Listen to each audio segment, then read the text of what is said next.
This is KMJ at KMJNow.com or wherever you stream. Welcome to the Marc Kapetan Show. This is attorney Marc Kapetan, your host. Today's show is brought to you by the Kapetan Brothers Law Firm. We've been serving the Central Valley since 1995. Actually, about 5 years longer than that, too, in one form or another. If you or anybody you know has been injured in an auto accident, a truck accident, or a motorcycle accident, give the Kapetan Brothers a call at 559-498-8000, or if you've been arrested or cited for a criminal offense, call the Kapetan Brothers at 559-498-8000. Kapetan Brothers, we're the Valley's law firm. Folks, we have a very special guest. Extra, read all about it. You know what that is, Marcelo? Yeah, you know what that is. Okay. Let's see, when was the last time you heard that, though?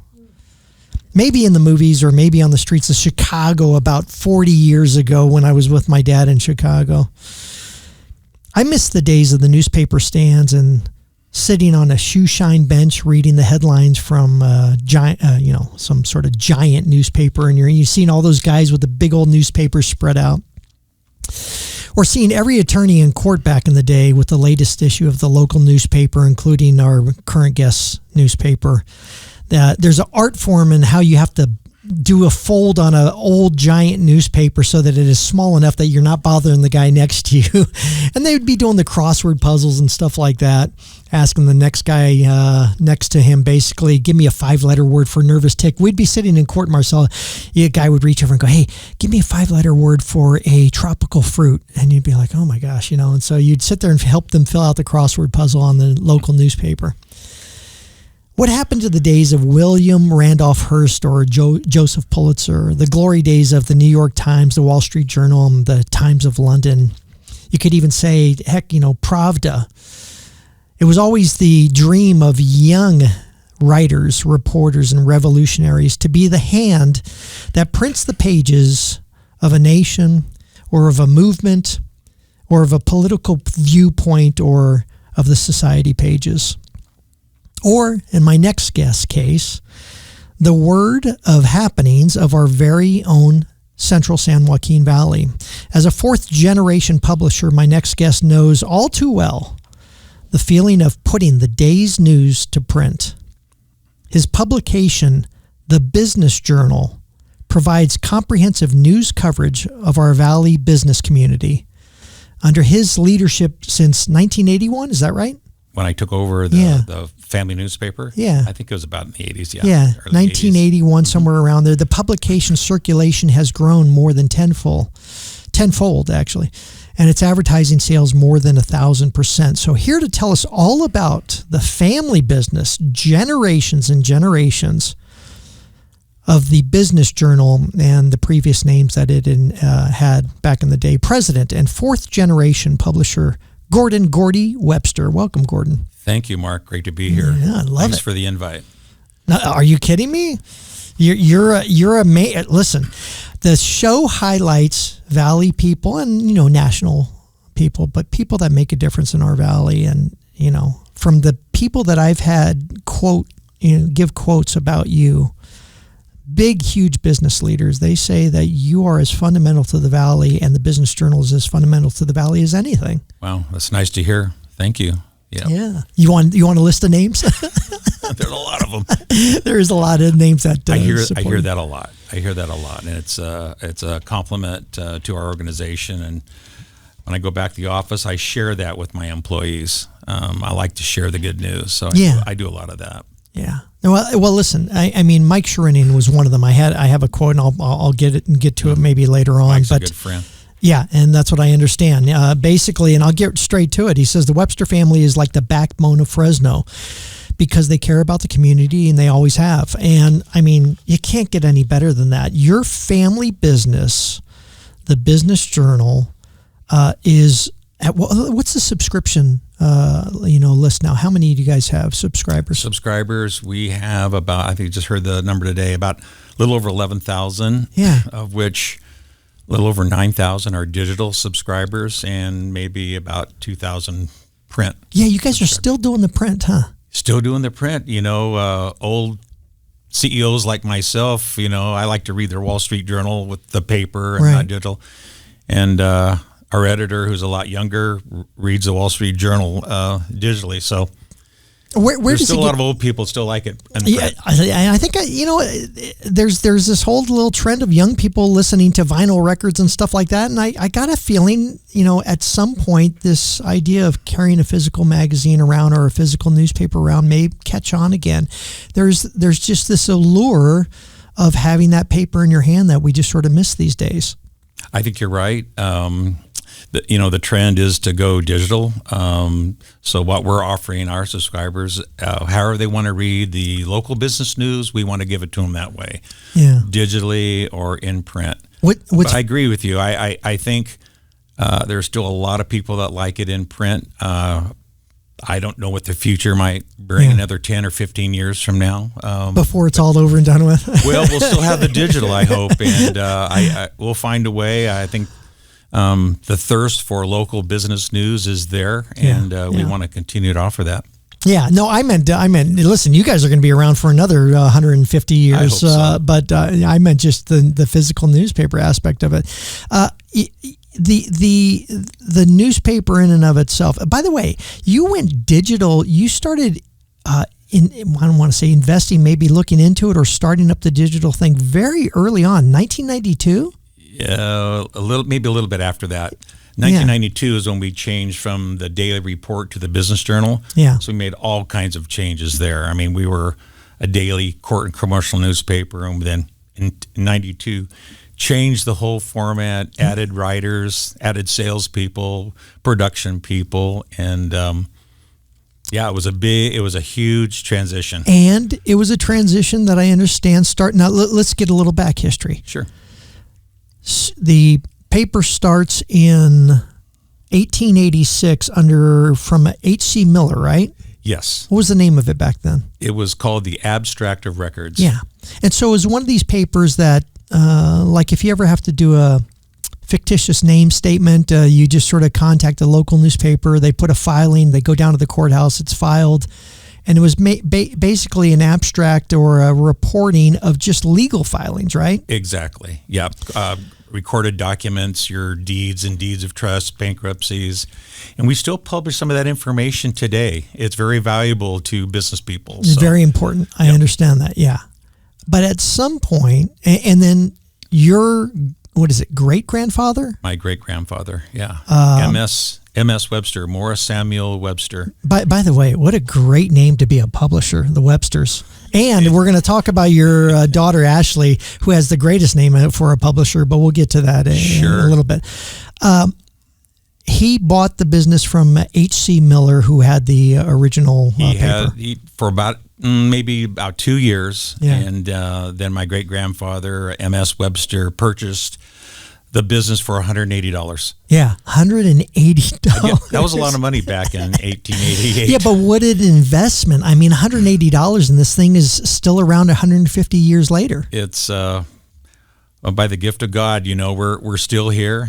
We've gone through fires and depressions and all that, but we had to make some changes. And any business that's 139 years old has to change and evolve. Well, it's a gift of God, but it's also a lot of hard work from generations of family members, right? You're right. You're exactly right, Mark. Grandfather took it over. Norman, ran the business for a number of years.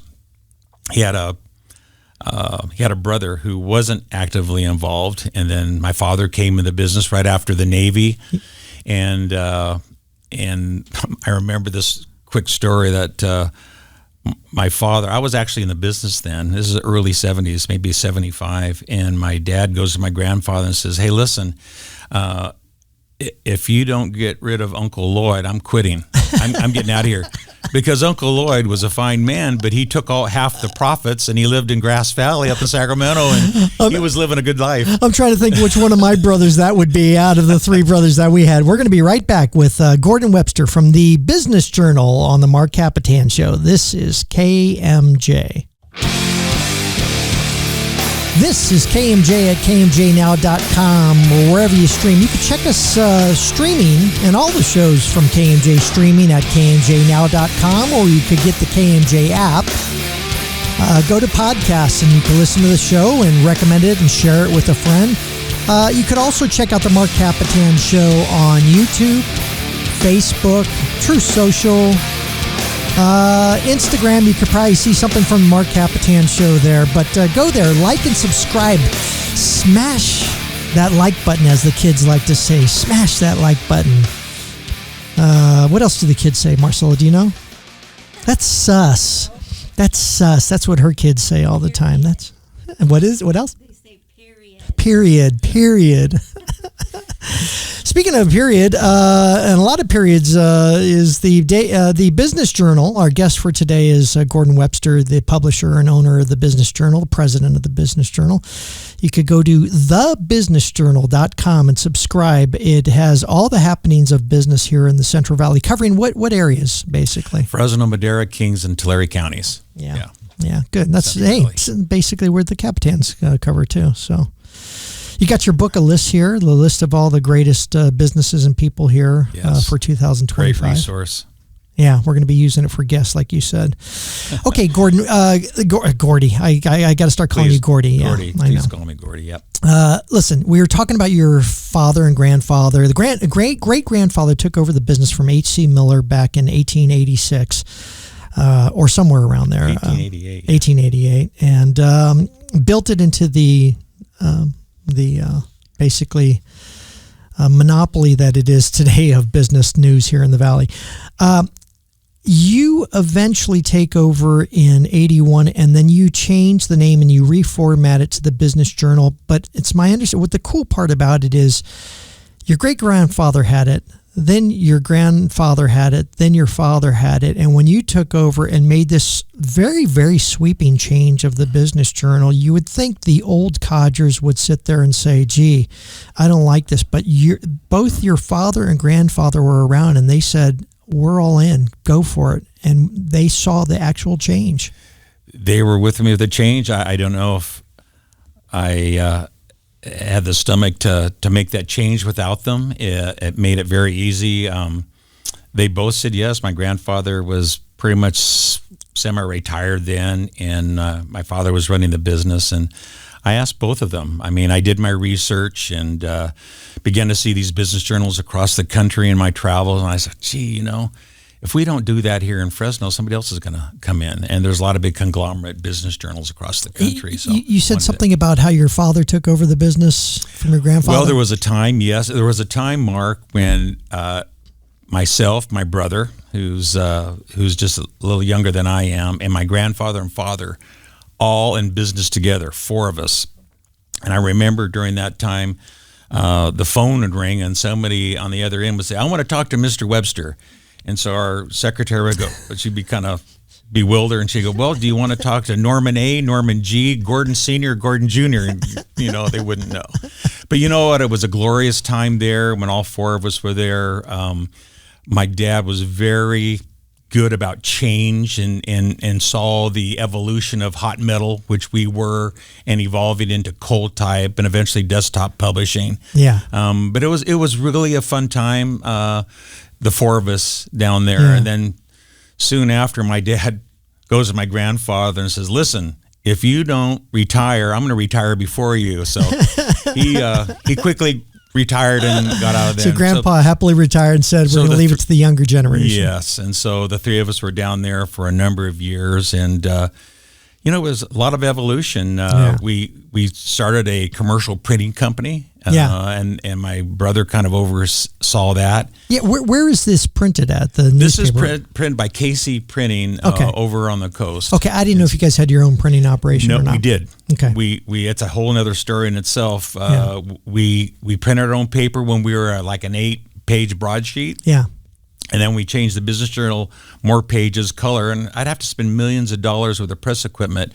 And all the other journals, they just go to commercial printers and they do it right, and they do it economically. Right. And so when we made the change, we sold our old newspaper press, and I used it to finance our company with the big change because we added more employees. We went from like 5 or 6 to 16.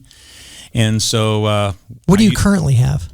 Number of employees. I think we're about 17. Okay. 17, 18, some part-time writers and so forth. Okay, so you actually started off doing the old basic typesetting, right? Yes. Okay, so what's this process?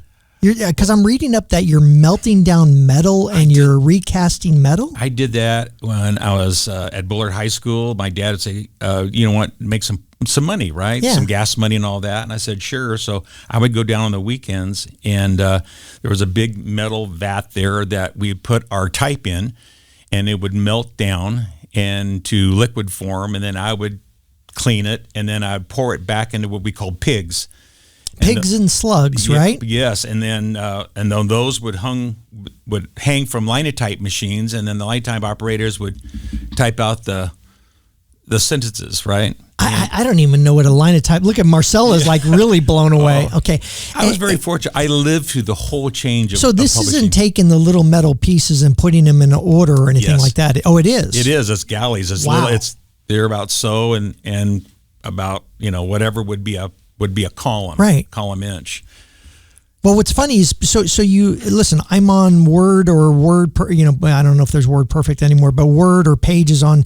All you young kids, when you see ligatures and character spacing and this, that, and the other thing, it all goes back to this old way of placing little metal pieces for each individual letter on a channel. And you had to learn how to read backwards, basically, yes, right? I did that. It's really funny. I obviously started from the bottom. I finished graduating from Oregon State, so I would report documental news in the mornings at the courthouse and so forth. Come back in the afternoon, and they would have all the galleys and columns, and I would actually put the paper together. That's when we were like an 8-page broadsheet. Yeah. And put all that together, and I'd have to read it backwards and so forth. And I'll share a quick story. You only do that once, so I would actually run the press myself. So I'd put the whole paper together, and you have to tighten it down, right? Or things, when the press starts, it'd fly everywhere. It only happens once. One time I didn't tighten it down, and the first run through, all the type falls down the bottom of the press. Oh, you could hear the people in the back, all of our people that use the linotype machines, the operators, you could hear them just like, oh no, we're going to spend a long time. So it's a late night resetting the type or reprinting? Because it all falls, it's all mumbo jumbo. Right. So they had to redo the stories, redo the bankruptcies and the deeds and trust deeds and so forth. So I think my brother did it once, and I did. It only happens once, and it's so awful. It's such an awful experience. It never happens again. But you literally started from the ground up. I did. Like I said, I ran the press. I folded the paper and put it in my car and took it to the post office. Yeah, I know. And we're going to talk about Ashley again, like I said. Is any of the other kids, because I know you had 3 kids, right? Any of them my brother was in business with us, the 3 of us. My dad since retired, and then my brother and I, we grew the printing company. Yeah. We bought a going concern. It's called Mid-Cal Publishers. And my brother ran that, and I ran the newspaper. And then, there comes a time where he was going to take that entity and do his thing, and I was going to take the paper and do my thing, and that's exactly what happened. We basically bought one another out, and it was a good experience for both of us. All right, we're going to talk with Gordon Webster from the Business Journal about moving into the future about 30 years ago and becoming a modern publishing organization. We'll be right back with Gordon Webster after this. This is the Marc Kapetan Show on KMJ.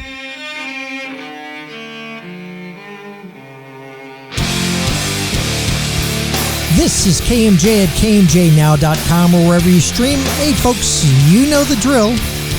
If you have been in an auto accident, a truck accident, or a motorcycle accident, who do you call, Marcella? The Kapetan Brothers. The Kapetan Brothers Law Firm. Gordon's laughing over here. The Kapetan Brothers Law Firm. Yes, you know that. Folks, I'm going to pop this music down. If you have been...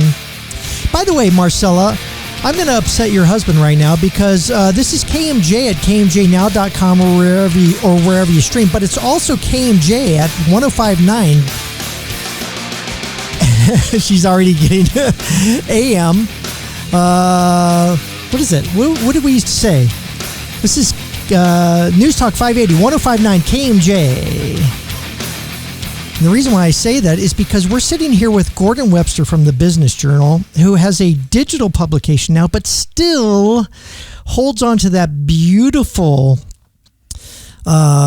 old school newspaper that's sitting in front of me. I could pick up a physical newspaper just like you people out there could listen to KMJ airwaves, 110 years old now or close to it. So you can listen to the Kapetan Brothers show or Marc Kapetan show here on KMJ, digitally online, or through the old-fashioned airwaves. You like, right? The old-fashioned airwaves. Old-fashioned airwaves. I remember. Absolutely. He remembers. Yeah. See, even KMJ listeners. even he switched to digital. All right. KMJnow.com. Gordon Webster from the Business Journal, a generation, literally generations and generations, now on their fifth generation of family members, the Websters, working at the business. You had this idea in 92 basically to go digital, but you also had this idea of switching it to become more business. Was it part, I know you didn't originally go to school for journalism or anything like that. I did not, no, just education, yeah. At some point, did you, and I know you finished college sometime, maybe about 10 years before me, maybe a little bit longer than that. But I think I'm a lot older than you. But you grew up in the time of Nixon and the Watergate hearings and the Woodward and Bernsteins and stuff like that. Was at some point going into a more hard news, of course business related, but more of a hard news format, not just reporting these filings and stuff like that, was that sort of an allure that you had developed, that you wanted that allure and nostalgia of being this reporter, this investigative reporter type thing? Sure. Well, when I was just in the family business for a few years, we belonged to another organization called the American Court and Commercial Newspapers. So my dad would travel to these conventions, and then eventually I would go with him. Yeah. And they were held all over the country. And when a few times I went, I began to see these business journals, and they looked really neat. They were color, and they were local business stories. So I thought, you know what, we can do that. Yeah. We can do that. And that was in 92 when I made the big change. I came back from one of those conventions and told everybody, this is what we're going to do. I didn't have the full staff. We had to grow that, get it. But it was really, I did it, Mark, out of survival. Yeah. It wasn't any big super, it was like a no-brainer. It's like, Gordy, if you don't do this, somebody else is going to come into Fresno County and do that. So it was one of those survival instinct kind of things, and we went ahead and made the change. As I mentioned, my grandfather and father were still alive and gave me the blessing that go for it. We get it, we understand, and so it made it really easy to make that change. Yeah, I started in 91, and I remember when the Business Journal was still black and white, and when you guys switched to color and stuff like that. And so the modernization has been great for you. Do you have investigative reporters or reporters that are part of your staff? Sure. We have a small staff. We have our editor, of course, and we have three reporters. We have some freelance people throughout the valley, and we have a researcher, and that's our editorial team. And the reporters all have several maybe industries that they cover. Not everybody covers law. Not everybody covers real estate and so forth. So the idea is if they're there long enough, they become like the expert in those industries, and they can ask those CEOs intelligent questions and get the business news from them. Right. So it's a specialty, and that's how we work. There's something missing at the courthouse, and that is we used to have reporters from most of the stations and from the Fresno Bee, and I don't know if you guys used to have reporters up there too, but basically they would sit there and they would stand outside the courtrooms. They'd be in the lunchrooms with us, and they were constantly coming up to us asking, what do you have? What kind of case do you have? What do you know? And I used to shy away from the reporters back in the day just because, I didn't want to jeopardize my clients' cases and stuff like that. But some were big enough that you needed the public on your side and stuff. Yep. How was any of it? Do you guys ever get into investigative reporting where you're like, oh, we have a scoop here, and we're going to go and we're going to dig and dig and dig, like maybe a New York Times maybe. We do.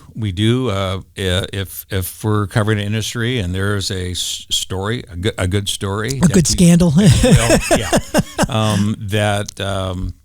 that's something that we need to work on. I mean, maybe we're not going to get it that next week, but it's something we have to publish. We have to cover it. Right. We have to. So we don't have to go to the courthouse anymore or city council meetings. Those are actually online. And we kind of sit there in our office and listen to the city council meetings. I know. So. I miss you guys. I do. I really do, because it was part of the. I don't know. It was part of the community as lawyers. It was just fun. Well, Marcella used to do it herself. She was a news reporter in Bakersfield. Okay. With the courthouse, right? Yes, I would sit there all day. Yeah, she would sit there all day, like she said. Yeah. A lot of change over the years. Yeah, a lot of change, and it's taken away some of the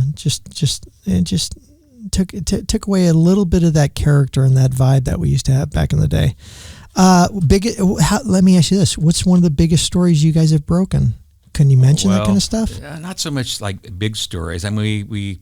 What was the one that made you think, boy, this is turned into something akin to a. Well, I think that it was covered a lot, but Bitwise was a pretty big story. Yeah, you know what? You're right. And we did our version of that, and there's still stories to be done with Bitwise. There's still a lot of things still kind of behind the scenes going on.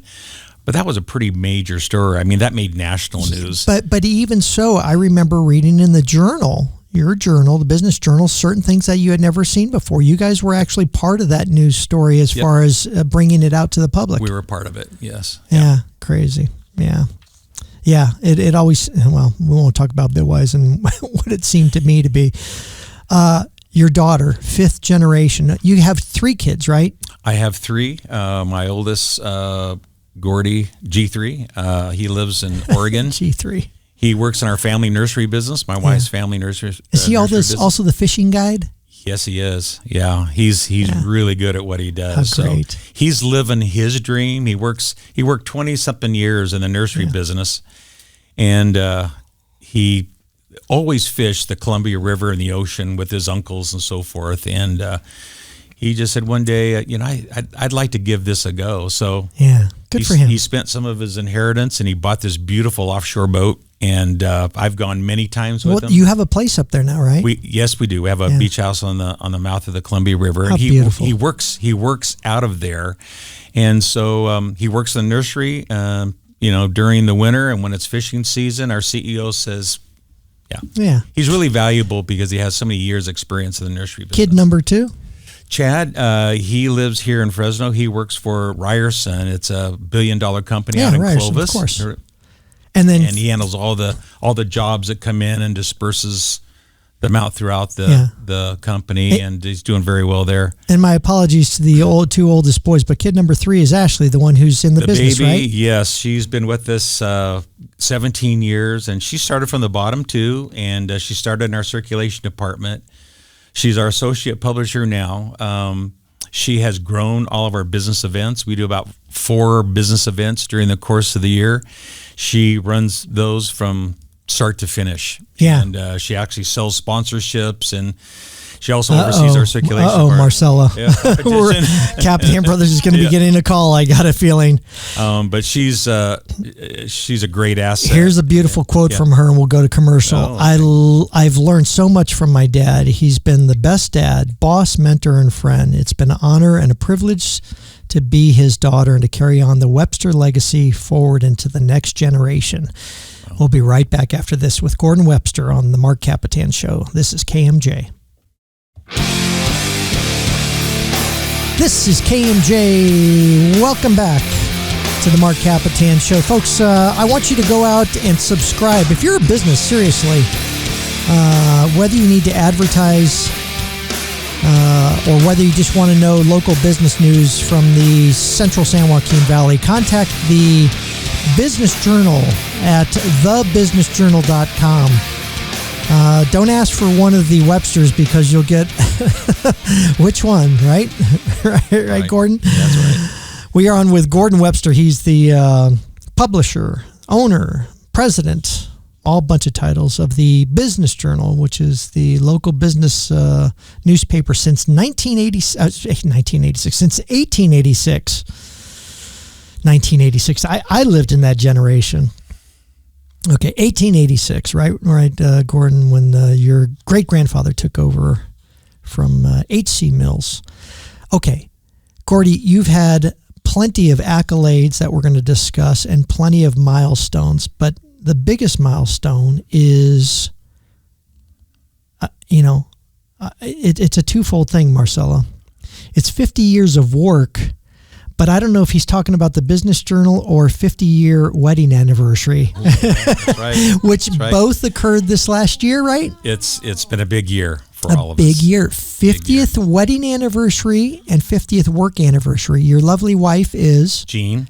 Yes, for 50 years. 50 years. Yep. Helping carry on that generations of Websters in the publishing business, right? She's been awesome. She's been behind us the whole way, and she's helped our company. And when we made the change with resources, and so I'll obviously never ever forget that. But she's very, very instrumental in our success. That's so great. Congratulations to you for that. Thank you.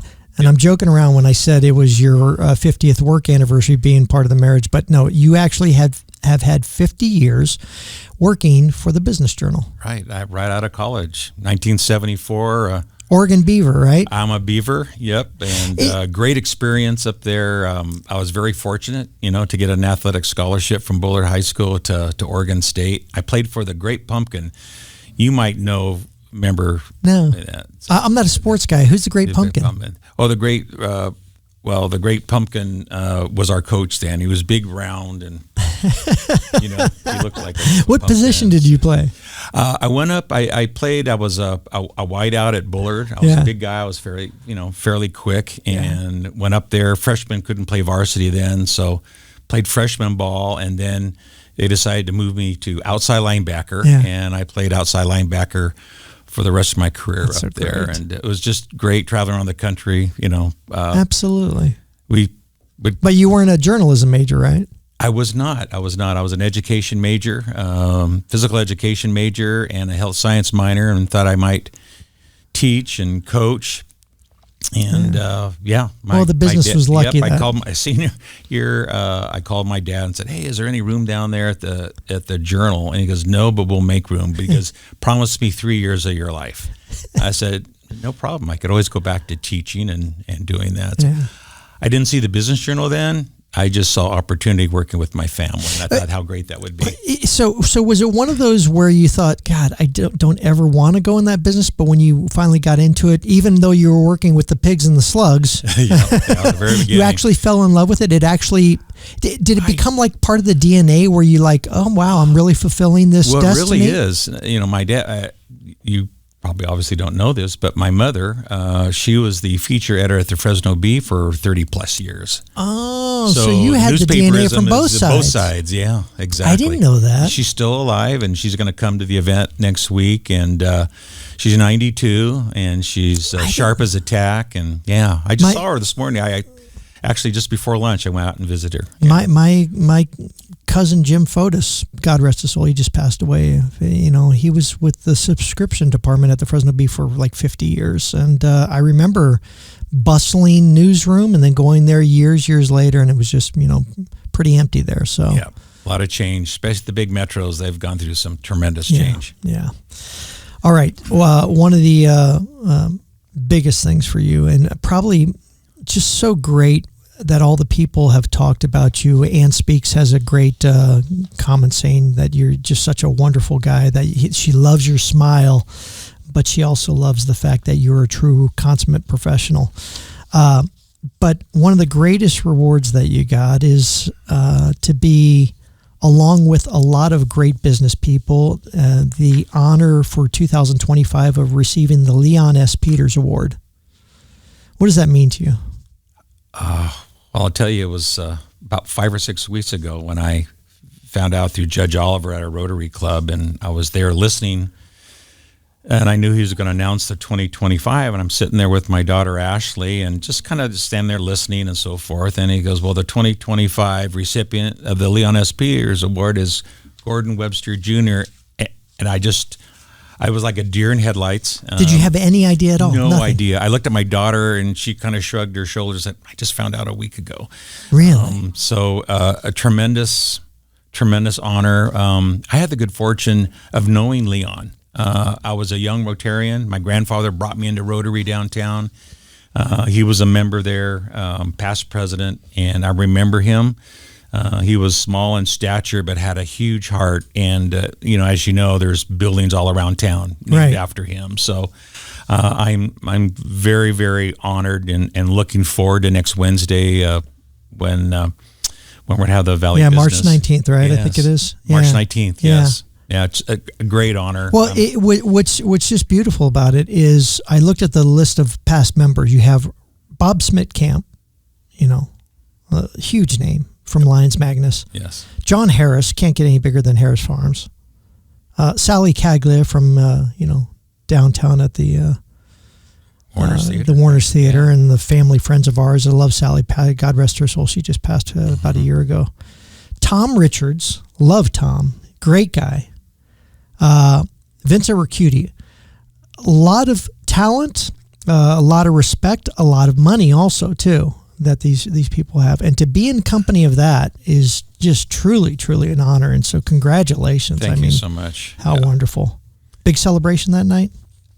Yeah, I'm looking forward to it. I'm just honored that the chamber nominated me. I'm looking forward to it. I think we'll probably have maybe 250 people there, maybe more. A lot of my family and friends are going to be there.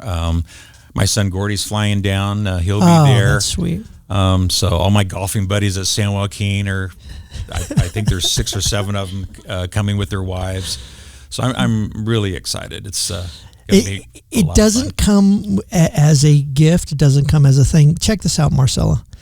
Past president of, this is Gordon Webster, ready? Past president of the American Court and Commercial Newspaper Association, the Community Hospitals Foundation, Bullard Boosters, Fresno County Athletic Hall of Fame, Chamber of Commerce, Rotary Club of Fresno, board member, Fresno Athletic Hall of Fame, Breaking the Chains, dedicated to fighting human trafficking. And there's a list that I didn't include here that is just the philanthropy, the things that they've donated to, the things that they've helped support. It just goes on and on and on. The Leon S. Peters for excellence in business, because you have this great business, but it also comes with a lot of dedication and hard work and a lot of philanthropy on your part and on your family's part too. Yep.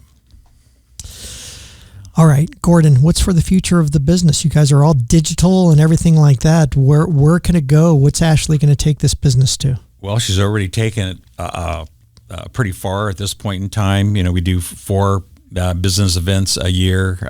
We do the CEO of the Year, which is a brand new event we just started last year.